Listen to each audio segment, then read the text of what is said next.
Now, Rishi Sunak will face another by-election in the new year after voters in Northamptonshire triggered a by-election. The MP for Wellingborough, Peter Bone, was suspended from Parliament after an inquiry found that he had subjected a staff member to bullying and sexual misconduct. He denies any wrongdoing. Our chief political correspondent, John Craig, has this analysis.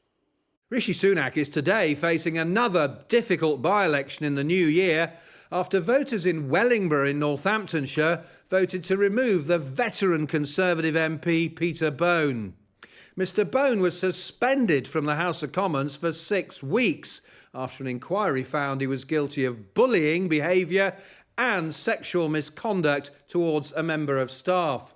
That triggered a recall petition, a procedure whereby if 10% of the electorate in a constituency vote to remove the MP, then he or she has to stand down and there's a by-election.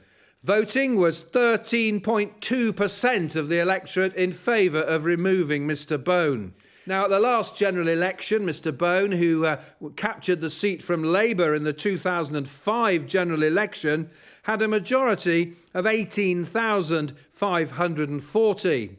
That makes it a pretty safe Conservative seat, but that majority is actually lower than 3 seats where the Tories have lost seats previously considered to be very safe seats. So a by-election is likely to take place in February. The writ now cannot be moved until the new year because Parliament has risen for Christmas and the new year. While he accepts the results, Mr Bone has come out fighting. He says it's bizarre because nearly 87% of the electorate did not want to remove me from office, he says, nor for there to be a by-election, and yet we are still to have one. He says the recall petition came about as a result of an inquiry into alleged bullying and misconduct towards an ex-employee, which was alleged to have occurred more than 10 years ago. Mr Bone says these allegations are totally untrue and without foundation. And he says he will have more to say on these matters in the new year. So yet another by-election, 7 in 2023, another one early in 2024, and Mr Bone says he still has more to say. And if you scan the QR code, which is on your screen right now, you can listen to our latest Sky News Daily podcast.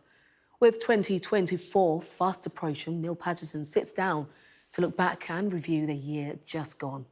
Also, our political editor, Beth Rigby, explores the current layouts of Westminster politics, diving into the successes and failures of Prime Minister Rishi Sunak's 5 pledges for his government.